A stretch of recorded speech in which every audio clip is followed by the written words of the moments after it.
Sam Clucas on the weekend, in the midweek game against Stoke, riling up the Swansea fans by copying the Messi celebration, which he did against Real Madrid, in which he scores, takes off his shirt, shows the name and the number to the opposite fans. Not nice, I guess, but funny, like we said. So we thought a good sort of thing to do with this is to look back in history at some of the best or worst goal celebrations that have really boiled the piss of opposition supporters and everything. So maybe with Sam Clucas, the best place to start would be Messi, right? Holding up his shirt to the Real Madrid fans. What do you think of that, guys? How does that how does that like land on your scale of shit? That is one of the ones where you look at rivalries and then someone's doing that just so you know that's my name and number, like rubbing it in. This is me. So I think that's a great one. I reckon it's one of the most copied as well, isn't it? Lots of people have done it now. Oh God, yeah. Lucas as well. So it's one of them, isn't it? I think it is that iconic that it's been repeated. So yeah. Something to be said. That's the thing, like iconic celebrations get repeated, and with the rivalry, especially the time Messi and Ronaldo were both at Madrid and Barcelona, which is when he did it, wasn't it? Like, yeah, it was like games could sort of kick off on a knife edge, and it's just the fact of him being one of the greatest players in the world as well. Everyone knows who Lionel Messi is. Even outside of football, if you're not a massive fan, like this move to PSG has just proven what a worldwide name he is. I think we knew already, but just the audacity to do that to the Madrid fans as well. It takes great. some cojones, no? It does, because it's not like you're doing it to a bunch of Spurs fans where they're going to sit there grumpily and sort of snarl at you, or you do it to Leeds fans and they're throwing pucker pies at you or whatever. That's a good one. You do it to Madrid fans, they could jump on the pitch and smack you. Talking about Leeds fans, one that I thought of but I didn't put down on the list just as an honourable mention maybe would be Neil Maupay, when he scored for Brentford against Leeds, and he just goes over and gives him the like, so I don't know, why me is it, or the Christ the Redeemer, I don't know, one of them. Or look at me thing. And some of the Leeds fans' reactions are brilliant, because you know what Leeds fans are like and everything. There's V's going everywhere. There's pies going through the air. So that was a good one. But anyway, moving on. Let's stick with what you said, Martin, for Spurs fans getting their piss spoiled. So let's go to Thierry Henry. Now, you're an Arsenal fan, so I think it's best for you to walk us through this one. Well, this is one of my favourites, actually, in terms of actually riling up the opposition fans. He's quite calm throughout, which is one of the things that impresses me. But Henry in the early days, sort of when he was leading the line for Arsenal, absolute ice cold up top, calm under pressure. Best Premier League player, I think, for me. Undoubtedly. Best striker in the Premier League. Sorry, Rooney. Sorry, Shearer. But 2002 this one's from. And I'm sure a lot of people have seen this goal. It's the one where he runs box to box in the North London derby. I think it was in November, so it's quite early in the season. One of my favourite goals in Premier League history. Beats about 6 or 7, maybe 8 Spurs players just dribbling all around them, Maradona-esque. And he just slides it past Casey Keller. I think it's left-footed as well into the bottom corner. And then I think it was at White Hart Lane as well, so not a lot of Arsenal fans to celebrate in front of. Just cool as ever, running over to a big chunk of Spurs fans in the corner, pops a knee slide right down the touchline to him. I think we've got a few statues around our stadium, like Bergkamp, Tony Adams, and Henry as well. I think it's actually that knee slide that they used to model the statue off, so it's that iconic. It's been embodied in bronze around the Emirates Stadium. It's so cool, that celebration. Just, when he just sort of like he's done a knee slide, he just sits there and looks at the faces of the Spurs fans. And they haven't, when something is so good, you can't be mad at it. It's almost like one of those things, because you'd expect the Spurs fans to be throwing coins or whatever, and they're just there like, oh mate, like they got We've been undone here, haven't we? Yeah, proper. You can't argue with perfection, can you? In essence, so that's a great one for me. I love that so much. Just like you said, Henry is so cool, isn't he?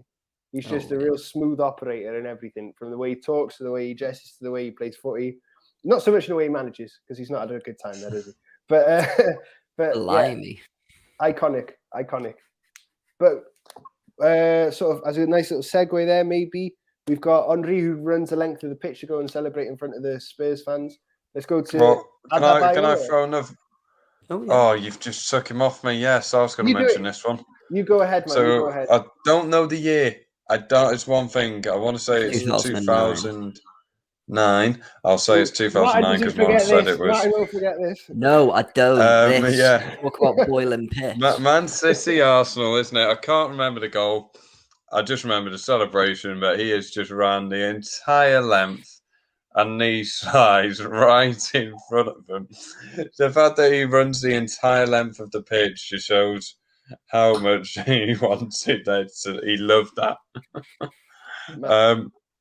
Not much more you can say around it. It's just, for me, with celebrations like that, that's my favourite one.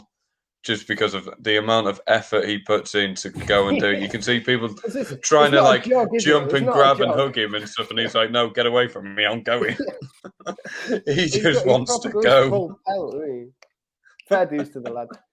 But yeah, that is that. To be fair as well, let's just also give some credit to the City players who also managed to join him with the knee slide, but to get to him.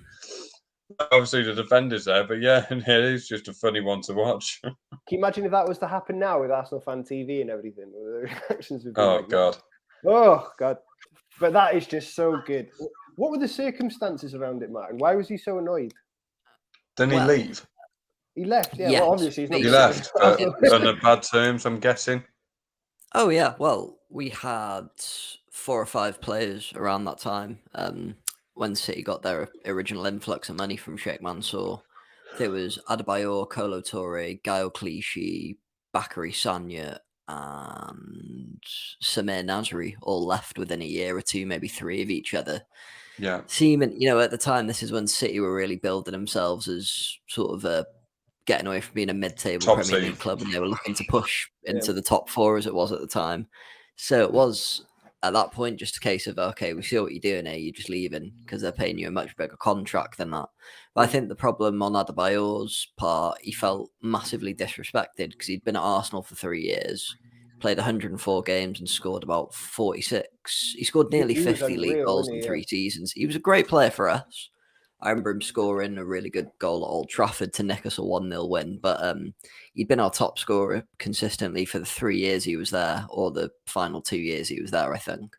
So I think overall he just felt a bit disrespected by the fans. I think there was a bit of unsavoury chanting going on during the game as well. So that probably riled them up a bit as well. I don't really know the circumstances surrounding that. But yeah, I think it was just a bone of contention with us that we were becoming a feeder club for Man City at that time. And, we had the sheer nerve to run from the other end of the pitch to celebrate in front of us. So, of course, you're getting pelted with Pepsi bottles, half-eaten pies, and it was one of them, innit, where you've got to get the guy to come and sweep the pitch after he's finished celebrating. Yeah.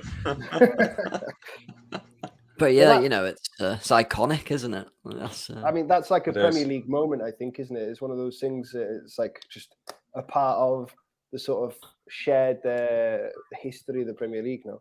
But anyway, let's go to another one, right? So let's stick with the maybe running too much theme and go to Jose Mourinho with his celebrations, his maybe overzealous celebrations for a manager against when he was manager of Porto against United after Porto scored the winner against him in the semi-finals, I want to say. Was it the final? Was it the final? No, it wasn't the final of that game. Semi-final, yeah. How much of this do you guys remember? Because that must have been, 2003, 2004? I don't remember anything of that. Not much. I think we're super young, so we just remember the video. I was going to say, I would have been sprinting down in his suit and getting mud on his trousers, and misses having a go at him when he got bloody dry clean that again before the final. When was it? What year? I'm trying to think now.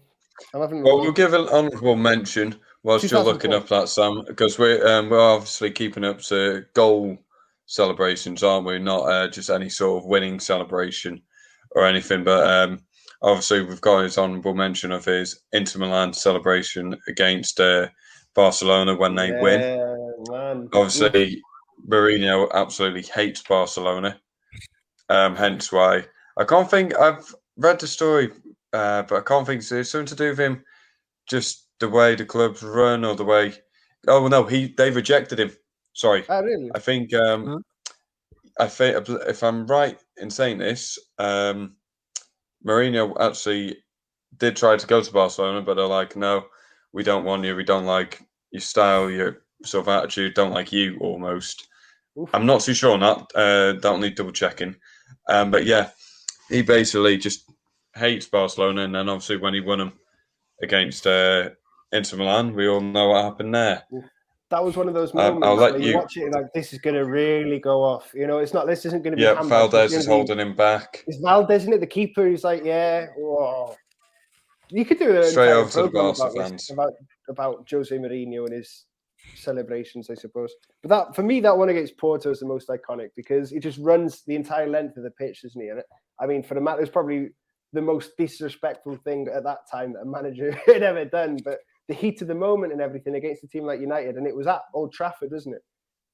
So you know what it's like as well in Old Trafford. They got those like weird wall things where it's a bit elevated for the subs to sit there and everything. So he's literally come from out there, done a little, had to come down, run around the brick wall, do a little whole yeah. So that for me, that was a huge one. That was a real iconic one. 2004. So I was 8. So I don't remember it. I just remember Jose Mourinho when he came to Chelsea the following year and just hating him. Now I've learned to like him a little bit and everything, but in those days when it was Jose Mourinho's Chelsea, I hated him so much. I don't know about like him. I love Mourinho. I love him. Respect what he's done more than anything. He's a proven winner. He's done it time and time again. But would I want to see any of? Would I want to see? Yeah, but would you want to see your club play the way he plays football? No. Even if it bought like one Premier League. I don't care. Well, that's it. It's because your job's to win. Well, no. Your job's to win. He wins. Yeah, could Mourinho take? He's not good anymore, but a few years ago he was winning, and it wasn't that long ago. Unsuccessful runs. The minute. Oh. Do you think he could get Wrexham out of the National League though? Because I don't think his style of play would suit that division at all. I think that type of football is that division. I'll tell you now, we've smartened those guys up. Sorry, I'm just trying to wind you up a bit. I think the reason that Mourinho is I know, and it's not working. I think the reason that Mourinho is a bit more palatable nowadays is the fact he's not winning. Like when he's that arrogant and everything and he wins, it's so hard to take. But when he's not arrogant and he loses, it's like funny. You know, you can just sort of laugh at it and everything. So, shut up, dickhead. What have you done recently, man? Shall we keep with the Mourinho theme and go to the next one, which you had on your list, Martin, which is Manchester United against Chelsea when he was the United manager. I think Sarri was the Chelsea coach at this time. I think I think United were going to win and they equalised in the last minute or something like this. Was it an FA Cup game? Possibly. I'm not sure. I'm not 100%. But anyway, Chelsea's coach, Marco Ianni, so one of the Italian coaches that Sarri brought with him from Napoli. Well, he runs in front of Mourinho. I don't know what said, but something said. He's got the fist pumping going on and everything as well. And for me, I love the video so much when it just focuses on Mourinho. You just see like a flash go past, which is obviously the coach giving him beans and that. And it just, the flare up is like instant, and the whole bench is at it and everything. What about you? Where does that land for you, Martin? I know it's football's meant to be. There's meant to be an element of respect in it and that, and I do think sometimes people take it a bit far, but just being able to wind someone up, run past them, sort of say a little thing and cause something like that, I don't know, it sort of brings that competitive spirit slightly back into the game for me. I mean, I imagine it's a bit like Materazzi and Zidane type situation where he said something to him in Italian maybe, then he's forgotten Mourinho was worked in Italy for a few years, who probably understands a few. Oh no, this would have been before he went to Inter, wouldn't it, actually? Because he went there after United, did he? No, he was way before with Inter. Before? Because he won the Champions League. No. Tottenham after United. Inter's like 2010. Yeah. Inter's like 2010. Yes, so he would have been there before, wouldn't he? Because that one where they did the treble under him. Yeah. Yes, that was it, wasn't it? Because he had that. Because then he went to Chelsea, went to United, went to Tottenham, then to Roma. Back to Chelsea. Yeah. Did all right and then did really badly, didn't he? I always forget about that little. Well, didn't they win? On Mourinho, though. They won with him the year because he was there for 2 years. Time, yeah. They won the first time, and then the second year. I was going to say, they win under him. Terrible. Yeah, it's when they took Kante, I think, isn't it? He won it with Kante, and then they start having the issues around that time though under him, don't they? Yeah. Or there's certain issues going on with the club which end up leading with him getting a lot of blame.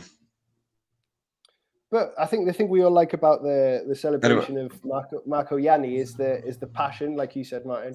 Like, I imagine he's just got completely lost in the moment, and it's not like Mourinho is the hardest person to rile up, is it? But he does go in his face of it and everything like that. Yeah, I think it's given Mourinho a bit of taste of his own medicine as well. You've not really seen anyone dish it back out to him before, have you? So. Probably a bit of that, yeah. I mean, you compare that to what he did at Barcelona and everything, it's probably not as bad, you know? No. But there you go. But it's the passion, and what I was going to use passion for the segue was with my next one for Gary Neville. So me being a Liverpool fan, I remember this one quite well. I was only very young and everything, but just, you know, because it's a bit iconic as well, isn't it, I suppose? Last minute winner, I think at Old Trafford it was.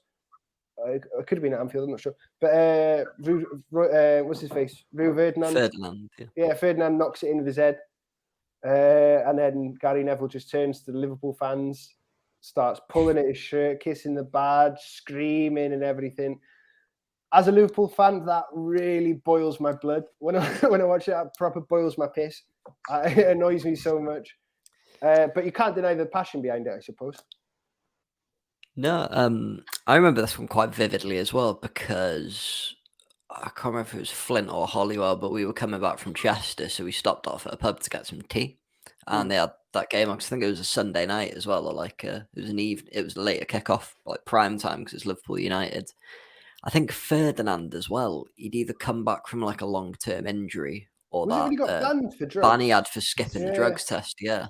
So he'd come back from a big layoff and scored on his first game back. So I think that was why it all kicked off so much. But yeah, you can't deny the passion Gary Neville had. But I still always thought as a kid watching that it was way over the top for someone who hadn't really been involved in the goal at all or anything like that. Yeah. And the fact it's Gary Neville as well, she's got a face you'd love to slap anyway. Yeah. So. Did get fined £5,000, I think, from the FA for that, which I'm sure he'll miss massively. £5,000 he finds down the back of the couch, probably, isn't it? You know, that's probably easier than physically slapping him on the wrist and saying naughty. I bet he doesn't regret it at all. I bet he. Oh no! Cause again, it's one of those things you always see on like the Sky montages, the moment, the passion of the Premier League, and it'll yeah, exactly. One of them things. But that takes a lot of balls as well, I would say, because you know that rivalry, although it's not a derby, it's a big rivalry. Is obviously very fierce. It's probably the most well known across the world, apart from maybe Real Madrid and Barcelona. But yeah, that took a lot of cojones as well to say. What else have you guys got? I've got one more written down, I think. I've got two in my head that aren't written down, and they're both. Go on, what's that one? So, do you want I've got one. So my one, Luis Suarez, 2012 Merseyside derby. Before the game, Moyes is sort of trying to play head game, saying he's worried that Suarez will sort of con the ref into giving a penalty or something because he's got a history of diving, whatnot, whatever. Anyway, Suarez puts one away. What does he do? Runs straight over to Moyes on the Everton bench and just flops on the floor. And it's a beauty. It's excellent. Just the comedy factor is, for me, something that elevates this one as well, because it's not so much the passion or the heat of the moment. It's just funny. You know, it's just like comical. And as well, to be fair, David Moyes, after it happened in his post-match interview, said, he was asked, you know, how did he sort of see that, you know, did he see it as a big sign of disrespect? And he goes, no, I'd have done the same probably if I was a player. Fair dues, you know. He said, I thought it was brilliant, fair dues. So props to David Moyes for taking it like a champ, I suppose. I agree wholeheartedly with everything you've said there. I think you have Like, to laugh at Luis it. Suarez is a controversial player, of course. Doesn't cover himself in glory sometimes, but again, just the sheer audacity to sort of like lean into the criticism, almost like, yeah, I'll bend the rules a bit and go down like a sack of spuds when I haven't been touched. I dive a little bit, but, just scored one past you in a derby, so what are you going to do about it? Better player than half the players in your squad, like cry. Yeah. And Moyes taking it like a champ as well. You've got to respect that. That's what I've always had a bit of a liking for David Moyes. He seems like the sort of person you could sit in the pub and have a chat about the game with. Yeah. My favourite thing about David Moyes, by far, like unquestionably, was when he went to Real Sociedad. And he's doing the interview, and obviously he's doing it in English now. And he says, like, I haven't seen them play. I've seen them train. Uno, dos, tres, cuatro times, but I haven't seen them play. What are you doing? Who was received better by the Spanish fans and media managing in Spain, David Moyes or Gary Neville? Ooh, I think Gary Neville, because Real Sociedad are obviously got a good history and everything. Gary Neville went to Valencia, who have got a very good history in that, and he really pummeled them down, didn't he? How much did he last? He lasted like 5 games or something. Wasn't that hard? It was a couple of games, a couple of months. Not even that. Oh, did Tony Adams do worse than that? Macarena training. That's another of my favourite thing that's ever been caught on film to do with football as well. But the uno, dos, tres, cuatro times for me is just amazing. You got to respect the effort. He's seen an opportunity and he seized it, hasn't he? But I imagine he didn't know a lot of Spanish. Didn't execute it. He's known a few words. He's tried to throw them in there when he can. Like, what more do you want? He basically they'll complain about Gareth Bale speaking semi-fluent Spanish, so they'll moan about anything by the sound of it. But he's gone to the pub and he's learned how to order beer. And he's like, I could use this in my interview with the Cuatro cervezas. Oh, sorry, I mean sessions, not beers. That was a cracking accent, Martin. Impressive. Probably sounds better over the nice StreamYard connection. Thank you very much for hosting our show, and please endorse us if you can. See, I'm still trying to plug us and chase get it money. To go across in it. Yeah. Sponsor, Play for the Dragon. Your ad here. You're just a face of Sam. Get Sam to model your ads and do voiceovers for you. Lush. Well, that's all about it. So, boys, we've got... what was the other one you had? Well, we're going to celebrations. The Van Nistelrooy. I don't know who they're playing. Basically, he gets a penalty. He misses it. The opposition player's just gone to his face and laughed in his face. And then later on, Van Nistelrooy the goal. And basically thumbs fists up in the air right in front of him. He gets both, but he doesn't care because he got a goal. What are yours, Martin? He did the same thing. Sorry, Van Nistelrooy did the same thing when they played someone like Andorra or something like that in the World Cup. He scores. He just goes right in front of the captain and starts doing this, like as if it was some Fortnite celebration. And he got in trouble for that as well. So Van Nistelrooy's got what do you call it? It's got a track record. Pedigree. That for me as well. History. That game in general, Arsenal against United, I think it finished 0-0 in the end. That was obviously a brawl of a game. That's one of the best games in Premier League history. Just Keown again, like, wow. Great player, great captain, terrible pundit, got to be said. Awful pundit. But just the way he goes over, he gives him one, doesn't he? Screaming in his face, gives him a bit of a whack on the back of the head with his arm or whatever. That is so fiery, and it's real. It's not like handbags and that, where they know no one's going to throw a punch, and it's just like, whatever. No, that was proper, pure emotion. That was, Well, that was the era of Arsenal United where Roy Keane and Patrick Vieira would go out just to kill each other and basically be like, no, this is my midfield today. I'm just going to kick 10 tons of shit out of you, and the referee will stop it if he can. But I think it was one of those really... Sorry. I was going to say, difference is Vieira would actually play football. He could as well as kick 7 shades of whatever out of you. Whereas Roy Keane would just kick you. One of a handful of players who could play in central midfield without a partner. So that's how good Patrick Vieira was. But that game as well, that was a really feisty game. I remember it kicking off through it. Like, I think it's they nickname some games, like there's that one in the World Cup, like the Battle of Berlin or something, when there's like Portugal, 8 yellow cards. yeah. Portugal and the Netherlands, was it? I think Portugal and the Netherlands, yeah. Yeah, it's one of those type things. Like Keane and Vieira were going at it all game. It had been tense. It was 0-0, as you said, and like, I think it was a bit of a controversial penalty that was given as well. So that's why Keown's blown up even more and given him a crack and got right in his face. Ha ha ha ha. Best thing he's done on the mic for about 20, 30 years. But it's a different era of the Premier League, isn't it? That's when games were like that and the rivalries were that much more fierce. But wouldn't get away with that anymore, anything like that.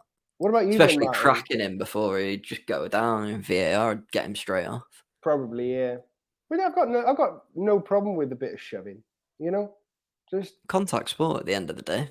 It's better for him to get it out, having a little push and a shove, and going in 5 minutes later and breaking his leg. Surely, double footing someone, and yeah, exactly. I agree. Get the aggression out, calm it down, resume play. What about you though, Martin? Was that one of the ones that you had thought or no? No, I forgot about that one. But well done, Lewis, for remembering that one, because that is one of my favourites. I've got two. I'm going to briefly mention one and then say nothing more on it, since ITV basically gave us a 6-part documentary into Euro 90 whatever. Paul Gascoigne in the dentist chair after scoring that pretty decent goal against Scotland. If you want to hear the history of that, I'm sure it's still up on ITV Hub somewhere. So yeah, fill your boots, because I don't give a shit going into it. What I do like about that one, though, to be honest, just as a little note, is the fact it's not against any fans; it's against like the media in general. It's just against the country, isn't it? So I quite like that. It's not like getting out their own back against a fan. It's just literally being like to the media, which is always nice. Bit of media shithousery. The other one that I think is a bit more media shithousery than fan shithousery, you probably remember this one a bit better than me, but Robbie Fowler, can't remember who he scored against, but sniffing a line off the Oh pitch. my God, yeah. Bloody hell, I forgot all about that. Wow. God, I forgot all about that one. It's a deep cut. I don't know if is it technically the Premier League? Yeah, it was after 92, wasn't it? So would still be Premier League era. I can't remember the circumstances surrounding it, but I just remember. I think he got in trouble for drugs, or there was rumours of him doing drugs or something, or cocaine, and that's why they were sniffing the line as if it was cocaine. Exactly. White pound or white paint, not much different. It was in a Merseyside derby as well in 1999. I've just had a look there, 1999. Yeah, basically it was because the Everton fans always used to accuse him of doing drugs. It wasn't just like, in general, people thought he did it. He probably did, but I'm pretty sure everybody in that sort of era was on some kind of thing like that, But yeah, basically the Everton fans used to give him a lot of grief for it. So I think they won the game 4-2 or 3-2. It was like quite a tense one. Scores, snorts the what do you call it? The line. I can't remember the border of the pitch. Great. So that was a good one. Fair dues. Brilliant. I think that wraps that section up nicely. We've covered most of them. Do you want to put them in order? Well, I'll tell you my top three. Rank top three or something. Yeah. I'm going to go for top three. So third, I'm going to go for Luis Suarez, just because, like I said, because it's dead funny. Just the pure comedic factor. I'm going to go Luis Suarez. Second, I'm going to go Gary Neville. Although I'm a Liverpool fan and everything, I hate that celebration. It is, it's very passionate and everything. It's sort of what the game's all about, I suppose. So, if a Liverpool player was to do that to United, I'd be happy with that. A good one as well, I didn't mention, by the way, just as it comes to my head, Harry Wilson, when he scored for Derby against United, and he gave him the 5 Champions Leagues. That was good. And number one has Adebayor, obviously. That is just the biggest piss-boiling moment in history of football. So for me, like I say, Suarez, Gary Neville, Adebayor. What about you guys? Let's go. Definitely Adebayor number one. You go. Adebayor number one. Yeah, Adebayor number. Fan Stories number 2. I love that one. That just makes me crack every time I see it. It just makes me laugh. And third one, maybe the Robbie Fowler one. Actually, quite like that one. Robbie Fowler's good because it's a bit less PG as well, I suppose, isn't it? So that always helps. And you, Martin? Yeah, I'd have it's the a bit same mad. top two as Lewis. Oh, no, I'd have the same top two as Lewis, but I don't know. It's hard to squeeze the third one in. I think because of how controversial a player he was, and I think how many years was Suarez in the Premier League? Like 4 or 5. It's not like not long. It's not like he was there for 10 years or anything. He made that much of an impact, and sort of with the media, and I'd have to put him in third for that. With how well David Moyes took it as well, it's sort of a light-hearted banter and maybe restores his character slightly. I'm surprised he didn't go for Henry. I think it's mainly because the reaction it didn't cause. Maybe, yeah. Anything really like big goal in the big game, great finish as well, iconic Premier League goal, but. I don't know if it riled them up that much because, like you said, when someone scores a goal like that against your team, you can't really, you're mad for a few minutes and you're like, yeah, okay. I feel like when we got beat by Denmark, we were all seething and then we're like, yeah, okay, fair enough. They played us off the park and Dolberg's first was a cracker. And so I think that's why I'd order it that way. But that's the thing is so many to shoehorn in. You don't think there's that many actually, do you? And then when you start researching it, you realise, we sort of there's loads. The Premier League and that as well, didn't we? I mean, there's some Mourinho one in the Champions League, but it's against the Premier League team. So, but if you go further out, some of the ones from South America and stuff are ridiculous. You got people showing their ass. Yeah, people showing their ass and that. You've got people. I can't remember the name of the guy, but there's a goal celebration, and he just goes mental and starts kicking the advertising board. I can't remember the guy. I don't know. I think it might have been the Premier League. Oh God, yeah. You know what I mean? Yeah, he just starts kicking the daylights out of the advertising board. It is Premier League. Doing it.